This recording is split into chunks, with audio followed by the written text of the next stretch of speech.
Okay, so another thing that's really handy in 3D is to be able to have the axes for an object actually line up properly with the object itself. So if I select this cube and I'm in move mode, it's all fine. The axes seem to line up with this object. But if I was to now go in and rotate the object, now you'll see that the axes don't actually line up with the object. They line up with the scene as a whole, but not with this object in particular. So the way that we change that is from this drop down up here. So if I click on it, I can now set this to local. And when I do that, you'll see that now the axes actually line up with the object. So that's quite useful. And a lot of the time you'll be wanting to work in local mode so that you can actually move the object around according to its own axis. To set it back to the way it was, you can come back up here.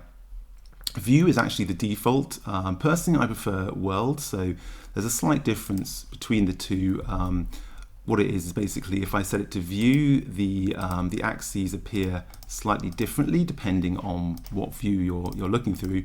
But with world, they just always line up with the world axis itself. So for me, world's a little bit easier, but they're both pretty similar. So like I say, it's either view or world that you'll be using, and then the other one is local. And you can set those for the move, or I can go to rotate, and I'll come over here and set that to local. And now I can rotate it around, and you'll see that again the axes are lined up with the object.